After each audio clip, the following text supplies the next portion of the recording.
Pernahkah kamu merasa takut membuka hati lagi karena khawatir akan mengulang luka yang sama? Kamu ingin mencintai, tapi bayangan masa lalu seolah menahan langkahmu. Ini bukan hanya tentang hubungan, ini tentang keberanian untuk percaya lagi. Stoikisme mengajarkan kita, masa lalu adalah sesuatu yang sudah di luar kendali kita. Kesalahan yang pernah terjadi bukan untuk ditakuti, tapi untuk dijadikan guru. Setiap pengalaman, bahkan yang paling pahit, adalah pelajaran mahal yang membentuk siapa dirimu hari ini. Dan pelajaran itu tidak perlu diulang jika kita benar-benar memahaminya. Ketenangan batin lahir ketika kita melepaskan kontrol terhadap apa yang tak bisa kita ubah dan mengarahkan energi hanya pada hal-hal yang bisa kita kendalikan. Pikiran kita, sikap kita, dan keputusan kita di hari ini. Membuka hati bukan berarti menutup mata terhadap risiko, tapi menghadapi risiko itu dengan kebijaksanaan yang kita dapat dari masa lalu. Jangan lagi mencari cinta untuk menambah luka, tapi carilah cinta untuk berbagi kebahagiaan yang sudah penuh di dalam dirimu. Karena jika kamu masuk ke hubungan dengan hati yang utuh, kamu akan bisa mencintai tanpa rasa takut kehilangan. Dan itulah kebebasan sejati dalam mencintai menurut para filsuf Stoik. Lalu, kita bawa ini ke Law of Attraction. Hukum tarik-menarik bekerja berdasarkan vibrasi energi yang kamu pancarkan. Jika kamu membuka hati dengan rasa takut, maka kamu justru akan menarik orang-orang yang memicu ketakutan itu. Tapi jika kamu membuka hati dengan rasa syukur, kamu akan menarik orang-orang yang juga hidup dalam rasa syukur. Syukur itu vibrasinya tinggi. Ia memanggil hal-hal baik untuk datang kepadamu tanpa kamu memaksa. Mulailah hari-harimu dengan bersyukur atas hal kecil. Udara yang kamu hirup, matahari yang menghangatkan kulitmu, bahkan kemampuanmu untuk masih bisa merasakan cinta meski pernah terluka. Ketika hatimu dipenuhi syukur, kamu akan menyadari bahwa cinta yang kamu cari bukanlah untuk melengkapi kekuranganmu, tapi untuk merayakan kelimpahan yang sudah kamu miliki. Dan dari situlah pasangan yang tepat akan datang, bukan untuk mengisi kekosongan, tapi untuk menari bersamamu di atas kebahagiaan yang sudah ada. Di channel Arah Stoikisme ini, kami menggabungkan kebijaksanaan kuno filsafat Stoikisme, sains modern, kekuatan otak neuroplastisitas, dan energi tarik-menarik, Law of Attraction. Kemudian kami tambahkan sebuah metode Cognitive Behavioral Therapy atau CBT, yang akhirnya menghasilkan sebuah panduan kehidupan yang bisa diwujudkan secara nyata dan bisa dibuktikan secara ilmiah. Dan panduan yang kami berikan juga bisa dipraktekkan secara langsung setiap hari agar proses pengembangan diri Anda lebih cepat dan maksimal. Terus ikuti kami dan buka potensi tak terbatas Anda. Kami berikan update setiap hari. Subscribe dan nyalakan lonceng notifikasi. Membuka hati kembali bukan berarti kita membiarkan luka lama masuk lagi. Stoikisme mengajarkan bahwa ketenangan batin hadir ketika kita bisa membedakan antara apa yang bisa kita kendalikan dan apa yang tidak. Masa lalu tidak bisa kita ubah, tetapi respon kita hari ini sepenuhnya ada di tangan kita. Itulah tameng kita, agar cinta baru tidak menjadi pengulangan dari luka lama. Saat kita berdiri di hadapan kemungkinan cinta yang baru, kita harus membawa kebijaksanaan dari pengalaman lama, bukan trauma yang belum sembuh. Jangan biarkan hati yang terbuka menjadi pintu tanpa penjaga. Justru, hati yang sehat adalah hati yang mampu mencintai tanpa takut. Namun, tetap bijak dalam memilih kepada siapa cinta itu diberikan. Di dalam filsafat Stoikisme, mencintai bukan berarti menyerahkan seluruh hidup kita pada orang lain, tetapi membagikan kebahagiaan yang sudah kita miliki di dalam diri. Hubungan yang sehat bukan tentang mencari seseorang untuk mengisi kekosongan, tetapi menemukan seseorang yang mau berjalan bersama di jalan yang sama. Lalu, bagaimana mengundang cinta seperti itu? Disinilah Law of Attraction masuk. Energi kita adalah magnet. Jika hati kita dipenuhi syukur, kita akan memancarkan vibrasi yang sama. Rasa syukur itu seperti cahaya yang membuat orang dengan energi yang selaras akan datang mendekat. Bukan karena kita memahan mohen, tapi karena kita memancarkan ketenangan dan keyakinan, sehingga orang yang tepat akan tertarik secara alami. Jika kita bersyukur, atas pengalaman pahit masa lalu, kita sedang mengubah luka menjadi pelajaran. Syukur membuat kita berhenti mengutuk masa lalu dan mulai melihatnya sebagai latihan yang menguatkan kita. Dan ketika hati kita siap, semesta akan menyiapkan pertemuan dengan seseorang yang juga siap. Dan disinilah peran rasa syukur mengambil tempatnya. Dalam Law of Attraction, energi yang kita pancarkan akan menarik pengalaman serupa. Jika kita membuka hati dengan syukur bukan kekurangan, maka kita akan menarik orang yang juga datang dengan hati penuh. Bukan hati yang kosong mencari untuk diisi. Syukur bukan berarti mengabaikan luka, tapi menempatkan diri pada vibrasi yang sehat. Ketika kita bersyukur, fokus kita bergeser dari aku tidak mau disakiti lagi, menjadi aku siap menerima cinta yang sehat. Pikiran seperti ini mengubah cara kita berinteraksi, memilih, dan merespon. Kita tidak lagi mendekati hubungan dengan ketakutan, melainkan dengan keyakinan bahwa kita layak dicintai dengan tulus. Dan itulah kekuatan sejati, membuka hati bukan sekadar mencari pasangan, tapi membangun koneksi yang selaras dengan jiwa kita. Saat kita membawa rasa syukur ke dalam proses membuka hati, kita sebenarnya sedang mengatur frekuensi diri kita. Menurut Law of Attraction, energi yang kita pancarkan akan menarik energi serupa. Jika kita terus memancarkan rasa takut, ragu, atau trauma masa lalu, maka kita cenderung akan menarik orang-orang yang memantulkan luka itu kembali kepada kita. Namun, jika kita memancarkan rasa syukur, keyakinan, dan ketenangan batin, kita akan menarik orang-orang yang selaras dengan energi tersebut, mereka yang menghargai, menghormati, dan mencintai kita dengan tulus. Stoikisme mengajarkan kita untuk melihat masa lalu sebagai guru, bukan penjara. Luka hati, pengkhianatan, atau kehancuran rumah tangga adalah bagian dari perjalanan, tetapi tidak harus menentukan masa depan kita. Ketenangan batin muncul saat kita menerima bahwa semua yang telah terjadi, bahkan yang paling menyakitkan, memiliki perannya dalam membentuk kita menjadi pribadi yang lebih kuat dan bijak. Dengan perspektif ini, kita tidak lagi membuka hati karena kesepian, tapi karena kita benar-benar siap mencintai dengan penuh kesadaran. Rasa syukur kemudian menjadi jembatan yang menghubungkan masa lalu dengan masa depan. Ia mengubah pandangan kita terhadap kehilangan. Dari mengapa ini terjadi padaku, menjadi terima kasih atas pelajaran ini. Perubahan sederhana dalam dialog batin ini menciptakan vibrasi energi yang lebih ringan, lebih terbuka, dan lebih siap menerima kebaikan yang akan datang. Kesalahan yang pernah kita lakukan adalah peta jalan yang memberitahu di mana kita pernah tersesat, agar kita tidak mengulanginya lagi. Ketika seseorang masuk ke hidupmu, jangan terburu-buru memberi mereka seluruh kendali atas hatimu. Dalam stoikisme, ada prinsip untuk menjaga kendali internal. Artinya, kebahagiaanmu tidak boleh sepenuhnya bergantung pada orang lain.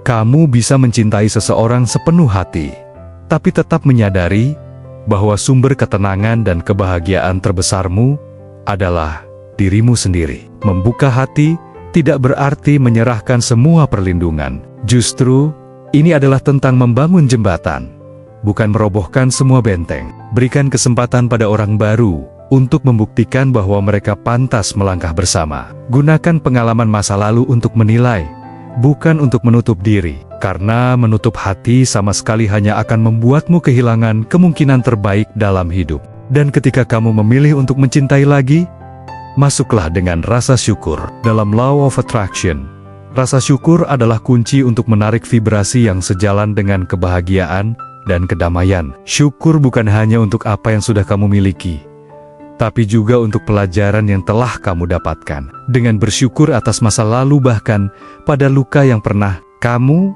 alami, kamu mengirimkan sinyal pada semesta bahwa kamu siap untuk sesuatu yang lebih baik. Rasa syukur ini akan mengubah cara pandangmu. Kamu tak lagi mencari pasangan untuk menambal kekosongan, tapi untuk berbagi kelimpahan. Energi yang kamu pancarkan akan berbeda, bukan energi kebutuhan, tapi energi kelimpahan dan kebahagiaan yang mengundang orang yang tepat. Orang yang datang akan merasakan bahwa kamu bukan mencari penyelamat, tapi partner yang sejajar. Kadang, yang membuat kita takut membuka hati lagi, bukanlah orang yang akan kita temui di masa depan, tetapi bayangan masa lalu yang masih kita bawa. Bayangan itu berbisik, "Hati-hati, nanti sakit lagi." Tapi stoikisme mengajarkan, kita tidak bisa hidup dengan mengandalkan rasa takut. Kita hanya bisa hidup dengan mengandalkan kesadaran-kesadaran bahwa setiap momen adalah kesempatan baru yang tidak pernah sama. Law of Attraction mengajarkan bahwa ketika kita berjalan dengan energi syukur, kita akan menarik orang-orang yang juga berjalan dengan cahaya yang sama. Jika kita membuka hati dengan rasa takut, kita akan menarik seseorang yang memicu ketakutan itu. Tetapi jika kita membuka hati dengan rasa syukur, kita akan menarik seseorang yang selaras dengan kedamaian yang kita rasakan. Syukur itu seperti pintu yang selalu terbuka untuk kebaikan. Bukan berarti kita menutup mata terhadap risiko, tapi berarti kita percaya bahwa apapun yang datang adalah bagian dari perjalanan yang memperkaya hidup. Kita tidak menunggu orang lain untuk membuat kita bahagia, karena kebahagiaan itu sudah kita tanam sendiri. Dan orang yang tepat hanyalah bonus, bukan sumber utama. Membuka hati setelah terluka bukan sekadar tentang memberi kesempatan pada orang lain, tapi juga memberi kesempatan pada diri sendiri untuk merasakan hidup yang utuh lagi. Banyak orang mengira bahwa mereka harus menunggu siap sebelum membuka hati. Padahal, kesiapan itu justru dibentuk di dalam prosesnya. Dalam stoikisme,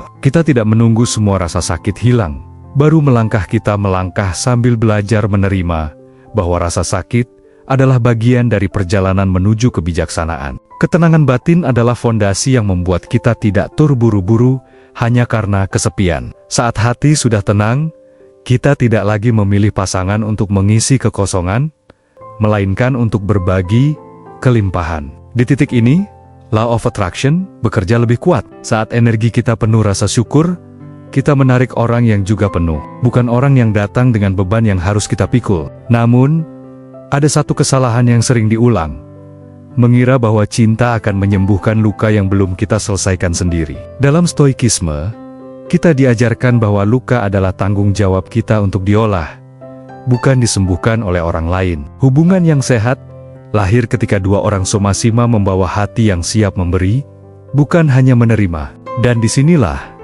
rasa syukur menjadi pelindung terbesar kita. Syukur membuat kita sadar bahwa kebahagiaan tidak tergantung pada hadirnya pasangan, melainkan pada cara kita memandang hidup. Saat kita bersyukur untuk setiap langkah, setiap pembelajaran, dan bahkan setiap kehilangan, kita melepaskan ketakutan akan mengulang masa lalu. Kita mulai melihat hubungan baru bukan sebagai pelarian, tapi sebagai kesempatan untuk menciptakan kisah yang lebih bijak, lebih matang, dan lebih sejati. Membuka hati bukan berarti membiarkan siapa saja masuk tanpa batas.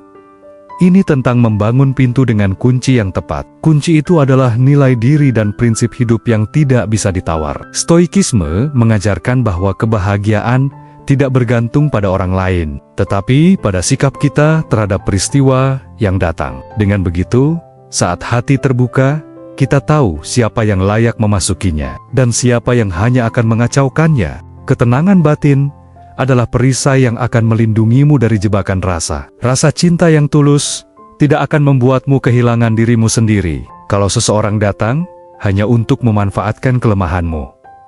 Ketenangan batin akan membuatmu sadar lebih cepat, sehingga kamu tidak lagi terjebak di pola yang sama. Kamu akan belajar berkata tidak pada hal yang tidak sejalan dengan tujuan hidupmu, meski hatimu pernah rindu akan cinta. Setelah itu, hadirkan rasa syukur. Law of Attraction mengajarkan bahwa syukur adalah magnet yang kuat. Bersyukur bukan hanya pada hal yang sudah kamu miliki, tetapi juga pada pelajaran pahit yang membentukmu. Syukur memberi pesan kepada semesta bahwa kamu siap untuk menerima cinta yang lebih sehat, lebih tulus, dan lebih sejati. Ketika syukur menjadi bahasa sehari-hari, vibrasimu naik. Dan saat vibrasimu naik, orang-orang dengan niat baik akan mulai menemukan jalan menuju hidupmu. Dan ingat, membuka hati kembali bukan berarti membiarkan siapa saja masuk, bukan pula mengulangi kebiasaan lama yang dulu membawa kita pada luka yang sama. Membuka hati berarti membuka pintu, tapi juga menyiapkan pagar. Kita bisa ramah, kita bisa hangat, Tapi kita juga punya standar dan prinsip. Banyak orang salah paham, mengira bahwa memaafkan berarti memberi kesempatan yang sama kepada orang yang sama. Padahal, memaafkan adalah melepaskan beban di hati, bukan mempersilahkan luka itu datang kembali. Filsafat Stoikisme mengajarkan kita tidak bisa mengendalikan orang lain, tapi kita bisa mengendalikan siapa yang kita izinkan masuk ke dalam hidup kita. Hati yang terbuka tanpa kebijaksanaan adalah pintu rumah tanpa kunci di malam hari. Siapapun bisa masuk, dan tak semua masuk dengan niat baik. Tapi hati yang terbuka dengan kesadaran akan mampu menerima keindahan cinta baru tanpa takut mengulang kesalahan yang sama. Dan disinilah Law of Attraction ikut bekerja. Getaran energi kita akan memanggil orang-orang yang sefrekuensi dengan nilai dan rasa syukur kita. Kalau kita mengisi hati dengan ketenangan dan rasa cukup, kita akan menarik orang yang juga tenang dan cukup dengan dirinya sendiri. Bukan orang yang datang untuk mengisi kekosongan, tapi orang yang datang untuk berbagi kelimpahan. Mari kita masuk ke teknik praktis menjaga hati tetap terbuka, namun terlindungi. Pertama, fahami pola lama. Sebelum menerima orang baru, perhatikan pola hubungan masa lalu. Apakah kita sering memilih orang yang sama sifatnya dengan yang pernah menyakiti kita? Tuliskan siri-siri dan tanda bahaya red flags itu. Dengan begitu, ketika pola yang sama muncul, kita sudah waspada sebelum terlanjur terikat. Kedua, tetapkan batasan yang jelas. Batasan bukan berarti dingin, tetapi cara untuk melindungi diri.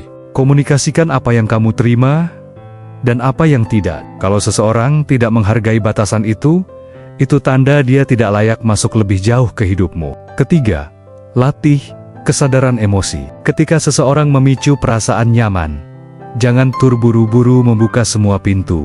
Berikan waktu untuk melihat konsistensi sikapnya. Emosi yang terlalu cepat memuncak seringkali juga cepat meredup. Keempat, isi hidup dengan hal yang membahagiakan dirimu sendiri. Kalau kita sudah bahagia dengan hidup kita tidak akan mudah tergoda oleh janji manis atau perhatian semu. Kita akan lebih bisa membedakan siapa yang tulus dan siapa yang sekadar ingin mengisi kekosongan kita. Kelima, gunakan prinsip uji waktu. Orang yang benar-benar baik untukmu akan tetap ada, bahkan ketika kamu tidak langsung memberinya akses penuh. Waktu adalah alat filter alami yang akan memisahkan mana yang datang karena ketulusan dan mana yang datang karena kepentingan sementara. Membuka hati lagi terasa seperti melangkah di jalan yang pernah membuat kita tersandung. Ada rasa takut, waspada, bahkan curiga pada kebahagiaan itu sendiri. Namun Stoikisme mengajarkan bahwa luka masa lalu bukanlah penjara, melainkan guru. Ketenangan batin bukan berarti menutup pintu hati rapat-rapat, tetapi mampu melangkah lagi tanpa membiarkan masa lalu mengendalikan masa depan. Dengan ketenangan, kita bisa memisahkan antara orang baru dan beang-beang masa lalu. Kita belajar menilai hubungan berdasarkan siapa dia hari ini, bukan siapa orang yang pernah melukai kita. Dan disinilah Law of Attraction mengingatkan, energi yang kita pancarkan akan menarik energi yang serupa. Bila hati kita dipenuhi rasa syukur, kita akan lebih mudah menarik pasangan yang menghargai dan mencintai dengan tulus. Maka, bukalah hati, tapi kali ini dengan mata yang lebih jernih, jiwa yang lebih tenang, dan rasa syukur yang lebih besar. Jangan sekadar mencari cinta untuk mengisi kekosongan, tapi izinkan cinta hadir sebagai pelengkap hidup yang sudah penuh. Sebab, ketika kita sudah utuh, kita tak lagi takut kehilangan karena kebahagiaan kita tak bergantung pada siapapun. Kadang, membuka hati lagi setelah hancur rasanya seperti berdiri di tepi jurang. Ada bagian dalam diri yang rindu untuk merasakan kehangatan, namun ada juga bayangan masa lalu yang terus berbisik. Hati-hati, jangan sampai terjatuh lagi. Perasaan itu wajar. Kita manusia. Dan luka meninggalkan bekas bukan hanya di hati, tapi juga di cara kita melihat dunia. Namun Stoikisme mengingatkan, kita bukanlah korban dari masa lalu kita, melainkan muridnya. Luka bukan untuk disembunyikan, tapi untuk dipahami. Sebab, setiap rasa sakit adalah pelajaran yang dibayar mahal oleh waktu dan air mata kita. Ketenangan batin yang sejati bukanlah tembok yang membuat kita kebal dari sakit hati, melainkan jembatan yang membuat kita bisa berjalan di atas ketakutan tanpa terjebak di dalamnya. Ketika kita benar-benar tenang, kita bisa melihat bahwa hubungan baru bukanlah kelanjutan dari hubungan lama. Orang yang kita temui hari ini adalah lembaran kosong, dan kitalah yang memutuskan apakah ingin menulis cerita baru atau menyalin kembali cerita lama. Law of Attraction mengajarkan bahwa dunia adalah cermin dari apa yang kita bawa di dalam diri. Jika hati kita penuh kecurigaan, kita akan melihat tanda-tanda pengkhianatan, bahkan di tempat yang tidak ada. Namun jika hati kita diisi dengan rasa syukur dan keikhlasan, kita akan menarik orang-orang yang menghargai dan mencintai kita dengan tulus. Energi tidak pernah bohong. Apa yang kita rasakan dalam, akan kita temui di luar. Maka, bukalah hati, tapi bukan untuk mencari penolong, bukan untuk mengisi kekosongan, dan bukan pula untuk membuktikan bahwa kita layak dicintai. Bukalah hati untuk memberi kesempatan pada kebahagiaan yang berbeda.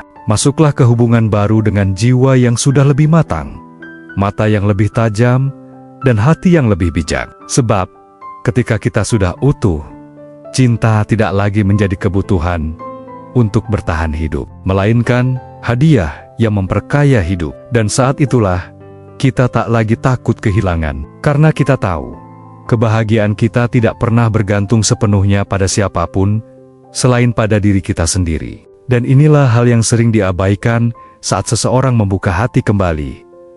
Kejelasan niat, banyak orang melompat ke hubungan baru hanya karena takut kesepian. Bukan karena benar-benar siap untuk mencintai. Padahal, dalam stoikisme, kita diajarkan untuk memahami terlebih dahulu mengapa dibalik setiap keputusan. Apakah kita mencari pasangan demi validasi, atau demi berbagi hidup dalam kedewasaan? Kalau tujuan kita adalah validasi, maka hubungan itu akan rapuh. Karena begitu pasangan tidak lagi memberi pujian atau perhatian yang kita harapkan, luka lama akan terbuka lagi. Namun jika niatnya adalah berbagi nilai, saling menguatkan, dan tumbuh bersama, maka hubungan itu akan berdiri di atas pondasi yang kokoh. Disinilah rasa syukur dari Law of Attraction punya peran penting.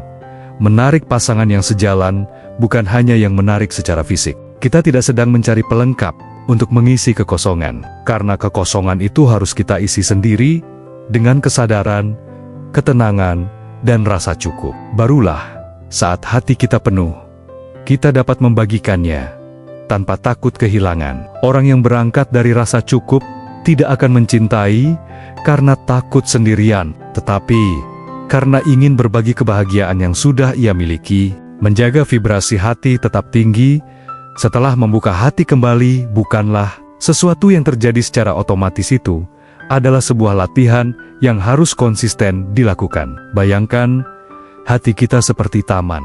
Kalau tidak dirawat, gulma keraguan, cemas, dan rasa takut akan mulai tumbuh, merusak bangga-bangga cinta yang baru mekar. Disinilah prinsip stoikisme mengajarkan. Fokus pada hal yang bisa kita kendalikan, dan lepaskan yang tidak. Setiap pagi, sebelum memulai aktivitas, luangkan waktu untuk mengingatkan diri. Aku memilih untuk mencintai tanpa takut kehilangan. Karena aku tidak memiliki siapapun, aku hanya berbagi waktu dengannya. Kalimat sederhana ini menjaga hati kita tetap bebas, tidak melekat berlebihan, namun tetap penuh kasih. Kemudian, terapkan Law of Attraction melalui rasa syukur. Setiap malam, tulis 3 hal yang kamu syukuri dari hubungan itu. Bukan hanya hal besar, tapi juga hal kecil seperti pesan singkat yang membuatmu tersenyum, atau tatapan penuh perhatian yang ia berikan. Semakin kamu fokus pada hal positif, semakin banyak hal baik yang akan datang, dan vibrasi hatimu akan tetap tinggi. Neuroplastisitas akan bekerja di sini. Otakmu mulai terbiasa mengasosiasikan hubungan dengan rasa aman, tenang, dan gembira, bukan rasa takut atau was-was. Lama-kelamaan, ini akan menjadi pola pikir baru yang otomatis muncul setiap kali menghadapi masalah dalam hubungan. Hasilnya, konflik yang dulu memicu drama, kini menjadi kesempatan untuk saling memahami dan memperkuat ikatan. Tanda pertama bahwa kamu benar-benar siap membuka hati adalah ketika masa lalu tidak lagi mengikat emosimu. Kamu bisa mengingat kejadian pahit tanpa merasakan sesak di dada atau amarah yang mendidih. Bukan berarti kamu lupa, tapi luka itu sudah menjadi pelajaran, bukan penjara. Ini penting, karena jika hatimu masih terikat pada masa lalu, hubungan baru akan terasa seperti bayangan dari yang lama. Tanda kedua adalah kamu mampu menikmati kesendirian. Bukan kesendirian yang penuh kesepian, tetapi kesendirian yang damai di mana kamu tetap merasa utuh, meski tidak ada pasangan di sisimu. Ketika kamu sudah merasa cukup dalam dirimu sendiri, maka cinta yang datang akan menjadi pelengkap, bukan penopang hidupmu. Tanda ketiga, kamu sudah mampu menetapkan batasan yang sehat. Kamu tahu apa yang kamu butuhkan, apa yang kamu bisa kompromikan, dan apa yang sama sekali tidak bisa kamu toleransi. Ini bukan soal keras kepala, tetapi tentang menjaga martabat dan kebahagiaan jangka panjang. Tanda keempat, kamu memiliki keberanian untuk jujur sejak awal. Kamu tidak takut menunjukkan siapa dirimu yang sebenarnya, termasuk kelemahan, kebiasaan aneh, dan impian yang mungkin terlihat konyol bagi orang lain. Hubungan yang sehat dimulai dari keterbukaan, bukan pencitraan. Tanda kelima, kamu tidak lagi mencari hubungan hanya untuk mengisi kekosongan. Banyak orang masuk ke hubungan baru karena takut sendiri, padahal itu justru jebakan. Ketika kamu sudah berdamai dengan dirimu sendiri, kamu akan menyambut pasangan bukan sebagai penyelamat, tapi sebagai rekan perjalanan. Itulah yang membuat hubungan bertahan lama. Dua orang yang somasi lengkap, berjalan bersama, bukan saling menambal kekosongan. Tanda keenam, kamu mampu mengelola konflik tanpa meledak-ledak atau menghilang.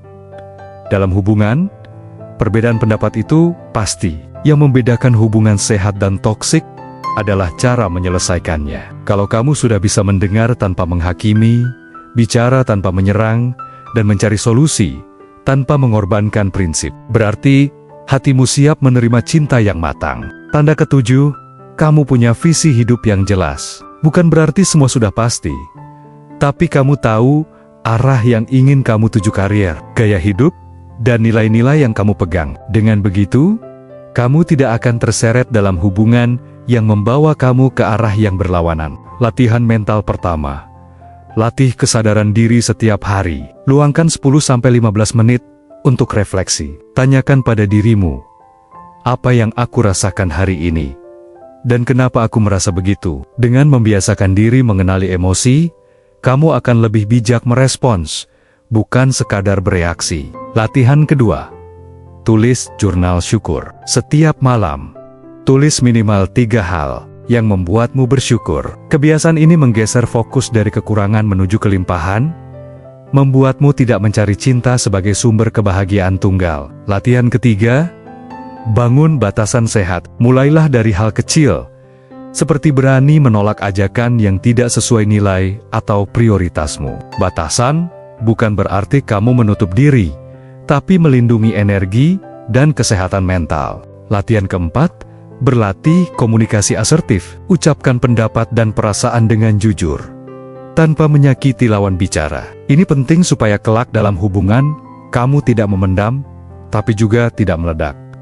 Latihan kelima, jaga rutinitas perawatan diri, olahraga, makan sehat, tidur cukup karena tubuh yang bugar memengaruhi kestabilan emosi. Tanda pertama, kamu bisa mengingat masa lalu tanpa rasa sakit yang menusuk. Bukan berarti kamu lupa, tapi saat kenangan itu datang, dadamu tidak lagi sesak. Kamu bisa melihatnya sebagai bagian dari perjalanan, bukan belenggu. Tanda kedua, kamu tidak lagi mencari pembenaran atau penjelasan dari mantan. Kamu menerima bahwa beberapa hal tidak memiliki penutup yang sempurna, dan itu tidak apa-apa. Tanda ketiga, kamu tidak membandingkan orang baru dengan yang lama. Setiap orang hadir dengan cerita dan sifatnya sendiri, dan kamu menghargai itu tanpa mengukur mereka dari beang-beang masa lalu. Tanda keempat, kamu bahagia sendirian. Kamu menikmati waktu sendiri, mengembangkan hobi,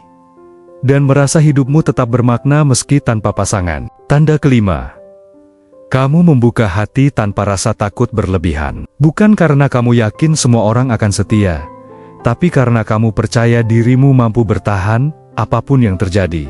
Mari kita bicara tentang cara membangun pondasi hubungan yang sehat setelah bangkit dari luka lama. Pertama, tetapkan standar, bukan tembok. Standar adalah batas sehat yang melindungi harga dirimu. Sementara tembok hanya menghalangi orang baik masuk. Bedakan keduanya. Kedua, komunikasikan kebutuhanmu sejak awal. Jangan menunggu sampai masalah menumpuk. Ucapkan apa yang kamu mau, apa yang kamu tidak terima, dan apa yang membuatmu merasa aman. Ketiga, jaga identitas dan kehidupanmu sendiri. Hubungan sehat bukan berarti melebur jadi satu, tapi dua individu utuh yang saling mendukung untuk tumbuh. Keempat, hargai proses, bukan hanya hasil. Jangan terburu-buru mengejar status atau pernikahan jika fondasinya belum kokoh. Nikmati perjalanan mengenal satu sama lain. Kelima, tetap realistis tentang manusia. Semua orang punya kelemahan, termasuk dirimu. Kuncinya bukan mencari yang sempurna, tapi yang mau bertumbuh bersama. Belajar mengenali tanda-tanda hubungan toksik sejak dini. Jangan abaikan red flag hanya karena sedang dimabuk cinta. Jika pasangan sering meremehkanmu, mengontrol setiap gerakanmu, atau membuatmu merasa bersalah tanpa alasan, itu bukan cinta, itu alarm bahaya. Ketujuh, latih kemampuan untuk berkata tidak tanpa rasa bersalah. Orang yang sehat mentalnya tahu kapan harus berkata ya karena mau, dan kapan harus berkata tidak demi menjaga diri. Ingat, menolak permintaan yang merugikanmu bukan berarti kamu egois. Kedelapan, tetap pertahankan lingkaran sosial di luar pasangan. Hubungan yang sehat memberi ruang untuk berkumpul dengan keluarga dan teman. Jika pasangan memisahkanmu dari mereka, hati-hati, itu bisa jadi tanda manipulasi. Kesembilan, evaluasi hubungan secara berkala. Tanyakan pada dirimu, apakah hubungan ini membuatku bertumbuh, atau justru mengikis diriku? Jika jawabannya lebih sering negatif, kamu punya hak untuk mundur. Kesepuluh, prioritaskan kesehatan mentalmu di atas segalanya. Cinta yang sehat tidak membuatmu kehilangan diri sendiri, tidak memadamkan impianmu, dan tidak mengorbankan kebahagiaan jangka panjang demi kenyamanan sesaat. Mari kita bicara tentang mengubah luka masa lalu menjadi kekuatan. Luka masa lalu ibarat api, jika dibiarkan, ia membakar habis segalanya. Tapi, jika diarahkan, ia bisa menjadi sumber energi yang luar biasa. Pertama, terima bahwa luka itu ada. Banyak orang berusaha menguburnya dalam-dalam, padahal luka yang dipendam justru membusuk dan memengaruhi cara kita menjalani hidup. Mengakuinya bukan berarti lemah, tapi menandakan kamu berani menghadapi kenyataan. Kedua, ubahlah perspektif terhadap kejadian pahit. Alih-alih bertanya, mengapa ini terjadi padaku? Cobalah bertanya, apa yang bisa aku pelajari dari ini? Pertanyaan yang tepat akan membukakan pintu untuk menemukan makna di balik penderitaan. Ketiga, gunakan rasa sakit itu sebagai bahan bakar. Buktikan pada dirimu sendiri bahwa luka itu tidak akan menjadi akhir cerita. Setiap kali kamu ingin menyerah, ingatlah bahwa kamu pernah melewati badai yang sama, dan kamu masih berdiri sampai hari ini. Keempat, buat visi yang jelas untuk masa depanmu. Tanpa visi, kamu akan terjebak dalam lingkaran luka lama. Tulis secara spesifik seperti apa hidup yang ingin kamu jalani, bukan hanya soal materi, tapi juga kebebasan batin, relasi yang sehat, dan versi terbaik dirimu. Kelima, bangun kebiasaan kecil yang mengarah ke visi itu. Tidak perlu langsung melakukan perubahan besar. Cukup mulai dari langkah sederhana. Bangun lebih pagi, membaca 10 menit sehari, berolahraga singkat, atau melatih syukur. Konsistensi kecil lebih kuat daripada semangat besar yang hanya sebentar. Keenam, kelilingi dirimu dengan lingkungan yang sehat. Teman, pasangan, atau komunitas yang mendukung pertumbuhanmu akan mempercepat penyembuhan. Sebaliknya, orang yang terus mengingatkanmu pada kegagalan masa lalu akan menghambat langkahmu. Ketujuh, latih mental tahan banting. Gunakan prinsip stoikisme. Fokus pada hal-hal yang bisa kamu kendalikan. Terima hal-hal yang tidak bisa kamu kendalikan, dan respon dengan tenang pada setiap ujian hidup. Jadi, ingatlah, hidup ini seperti sebuah buku yang belum selesai. Halaman-halaman masa lalu sudah tertulis, dengan semua kisah tentang kegagalan, kehilangan, dan luka yang pernah kamu rasakan. Tapi ingat, pena masa depan masih ada di tanganmu. Setiap keputusan hari ini adalah kalimat baru yang bisa mengubah jalan ceritamu. Di arah stoikisme, kita belajar bagaimana mengubah kesedihan menjadi keteguhan, dan rasa sakit menjadi kekuatan yang membuatmu berdiri lebih tegak. Kita membongkar rahasia para filsuf kuno, menghubungkannya dengan ilmu modern, dan menerapkannya dalam kehidupan nyata, agar kamu bukan hanya bertahan tapi benar-benar berkembang. Jika kamu merasa dunia sering menguji batas sabarmu, jika kamu lelah, jatuh berulang kali, tapi masih ingin bangkit, disinilah tempatmu. Karena setiap video di sini akan menjadi cahaya kecil yang mengarahkanmu keluar dari kegelapan. Subscribe sekarang, nyalakan lonceng notifikasinya, dan bersiaplah untuk perjalanan panjang, membentuk dirimu menjadi versi terkuat dan terbaik. Karena cerita hidupmu baru saja dimulai.